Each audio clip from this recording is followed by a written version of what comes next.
So our first question is the gentleman over the back here. Thank you. Thank you, everybody. It's been a wonderful morning. Tony Mitchell, Master Builders. Jeff, on the missing hot plate, there's a similar problem when floor coverings haven't been installed. What's your position on that? Another good one. Sorry, I was going to mention that. It was on my notes, but I forgot to mention it. Yes, those thresholds. You've got 5 mil thresholds. A lot of times we might have the tiles in the bathroom, but not the coverings in the hallways. Again, we're going to need the evidence of what's happening. What is happening or what is about to happen? What is about to happen? We may need to follow up information. We'll probably list it as a defect that you've got an excess of 5 mil.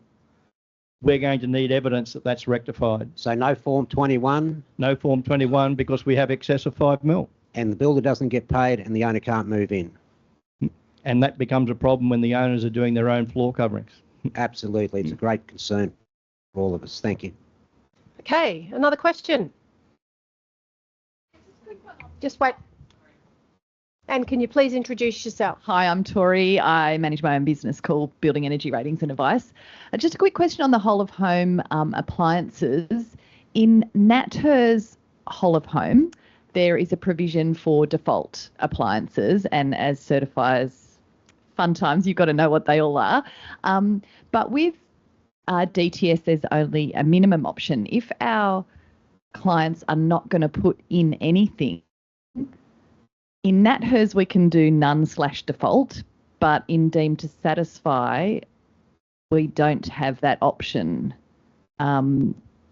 Discuss. What would you do in that situation? Well, that's going to be picked up at approval stage if we don't have that information. We're going to need that confirmation of how you're complying with that energy at the start. But if my certificate says they need to have a non-ducted aircon of minimum 2.5 stars and they don't because they're not intending to put any in, is that non-compliance? Yes, it is, because you will not reach your energy targets.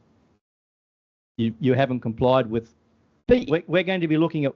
So you look at the NatHERS certificate, it's got all that information on there, what the systems are. In fact, the NatHERS cert's got that lovely little checklist on the back, which is great. Yep. We're actually adopting that into our field checklists. But in your case, the DTS, if the DTS requirement that we've approved as part of the energy assessment report says you've got a 2.5, air conditioning unit, we're going to want to see that. We're going to need a certificate on that unit to say it complies. Yeah, but if they are never intending to put aircon in, I mean, it's probably more a question for policy, isn't it? Because I think it is a little bit of a gap. Anyway. Yeah, as I said, we don't have the options. It either complies or it doesn't. Okay, thank you. Next question. We've got one online at the back. And this is a bit of a technical question. It's what's considered to be a steep lot and therefore is exempt from step-free entry, and does the step-free entry include the path and entry itself? It's what is considered a steep lot and is therefore exempt from step-free entry. Generally, under LHA, it's 1 in 14 or greater. It's considered to be a steep block. I consider it one I can't walk up, but that's not relevant, I suppose. And so this, look, of the ones that certifications I've done, I'd say probably 95% of people come through the garage. The garage is the default entry. It's very, very unusual. Certainly out at Carsterdine, we have a few that are entry, because being on boundary, if it's flush, then we can get a fall. But generally, if in a first glances you're not going to make it, and if your contours are telling you, which contours are at random differences, so you can get bumps between contours that you'll never pick up. But 1 in 14, as I understand it, if it's greater than 1 in 14, then it's exempt. Am I right in that? Lisa has something to contribute. Thanks. I just wanted to add that it's relating to the area where the path is to be constructed, not to the entire site. And also, just to add that if there's more than one option for where the path could go, then you're not exempt if there's another compliant option. So It's about using your imagination about where that path might go, and there's more than one option generally. Thank you both. Any more online questions? Have one, and it is, if a project is not exempt from providing an accessible entry, can a performance solution be used for exemption? Yeah, it's a performance-based code. Yeah, it's a performance-based code, so that is a level of acceptance if you meet the performance requirement, and the QDC is written in performance requirements terms as well. And the second part to that question is, can the additional cost of a ramp be considered as the basis for exemption? Absolutely no mention of that in this legislation about that. A bit different in the DDA legislation, but there's nothing in this legislation that would allow that to be an issue or consideration. Thank you. Okay. Does anyone... We've got another question down the front here, thanks. Hi, my name's Greg. I'm a builder. Working. Mine is to do with the grading of floor wastes, and the question that we have a range of acceptable solutions given to us in the QDC 4.5, but the non-mandatory waste, the ones outside the shower, basically it says that where a floor waste installed, we do all of these things. So that be grading to that floor waste, overflows to basins, water stops. So it's been explained to me that if we do not put that non-required floor waste in, we don't do anything. Is that the intent of QDC?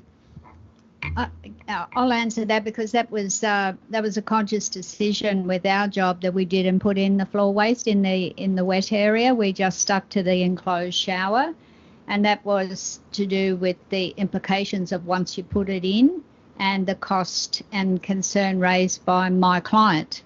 So, but clearly that's not a desirable outcome, but that is an outcome that is lawful currently.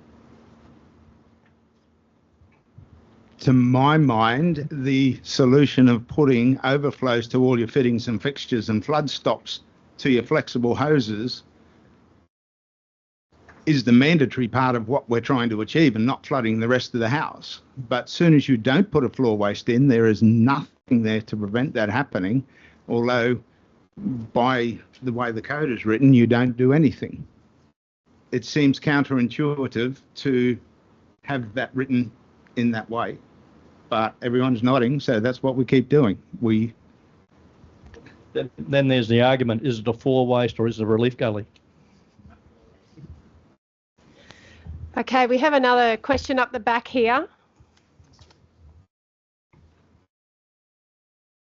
Glad you mentioned that. Kerry Appel's my name. I'm with the Master Plumbers Association. Partly a question, partly a statement. AS 3500 Part 221, which is the current standard for sanitary plumbing and drainage in Australia, does not make any mention of a floor waste. There's no such thing as far as it's a floor waste gully, i.e. a gully trap. And there are two reasons why you'd put that in. First of all, it was originally intended for close bathrooms, the likes of what we would call a single stack system in multi-unit high-rise, where you could run all your pipes to the floor waste to reduce the height of the ceiling underneath and the number of junctions and individual waste pipes that were intended to drain those fixtures in that room. Secondly, the idea was that it could also act as a floor drain in the event that a fixture was to overflow or a pipe was to burst. Now, that's where there seems to be a discrepancy between the ABCB and the Plumbing Code of Australia, is they don't recognise the difference between a floor waste and a floor waste gully. So, coming to the statement part of it, and I'll address this to Debbie if you don't mind. I was interested in your plans about the channel drain in the shower. What I would like the builders and others to consider in their designs is where is the plumber/drainer going to run their pipes?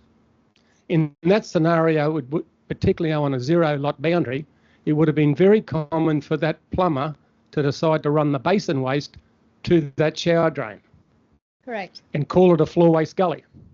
However, you would have to then consider in your design the width of your floor drain, because in a floor waste gully, you cannot reduce the vertical pipe of the floor waste gully. So you would have to have a shower drain that would have to have a minimum of an 80 millimetre outlet.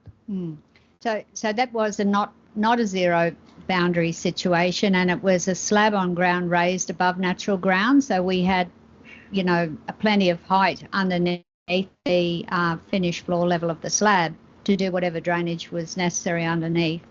But so it was a conscious decision not to put that floor waste in, and I did have a few notes on that, but ran out of time. So that was all part of the conversation that is involved. As I say, we're not just looking at livable housing and floor waste in this discussion today, or energy efficiency. From a builder's and a designer's perspective, and probably from everyone's perspective, we look at everything that touches on these things as well and how it affects it. Yeah. It's just that when the minimum size of a shower outlet is 40 millimetres, and I'm not picking on this product, but if I look at that one, it's a channel rate, it's got a 40 millimetre outlet. So under no circumstances from a plumbing compliance can I stick that on the top of a floor waste gully and call it a shower drain. Yeah, right. Good. Okay, thank you. Another question? Okay, up the back there. Thank you.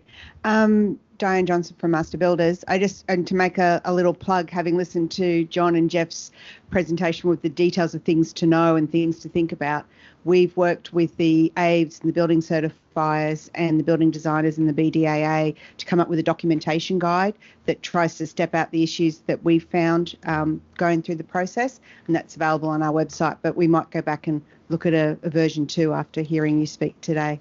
There's a couple of things I think we may have missed, but we went through exactly the same process.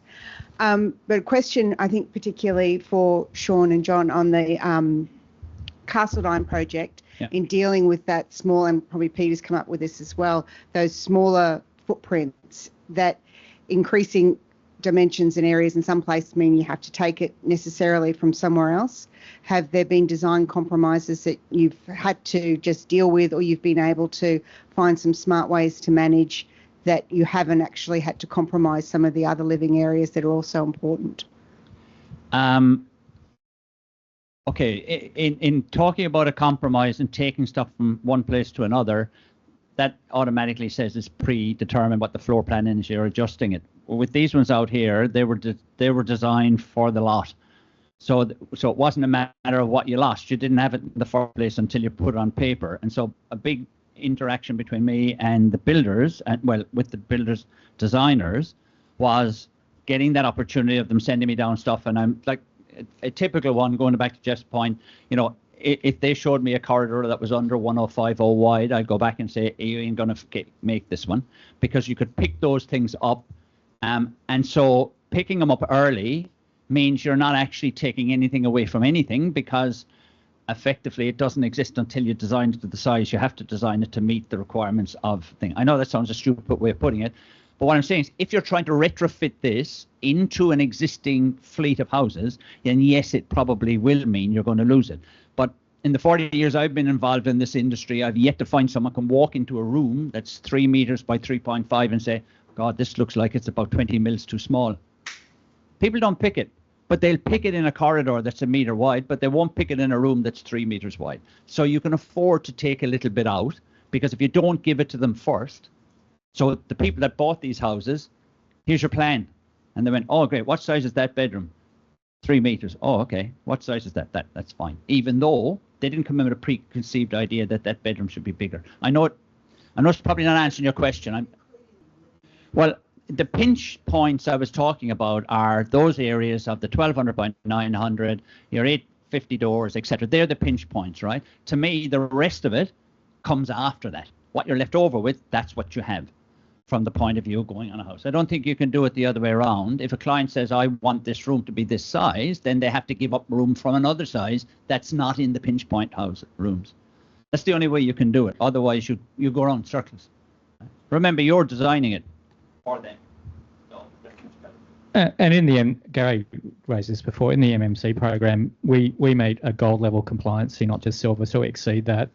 Corridors are a really good example. We did some display villas around 1.2 metre wide corridors, and we got survey back. Like, yes, there's the compliancy about width and accessibility, but there's the amenity. And everyone kind of went, geez, these 1.2 corridors, they're really good. They provide greater amenity to actually utilise them for just circulation. You can put a sideboard in there if you're not requiring circulation. So it's more than just about compliancy. It's actually about providing higher forms of amenity and also future proofing for aging in place. When I was with Jennings in the 80s in their design thing, we were making corridors that size then, and it's just been followed on. We've just carried it through. So this change is actually is long overdue for us to start thinking about the livability of the houses rather than kind of get 4 bedrooms in instead of something that the clients will actually get things. So I'll talk to you about it after day. Okay, we are at time. Unless there is one more burning question, I'm going to call it right here. Okay, so on that note, please join with me in thanking the panel firstly.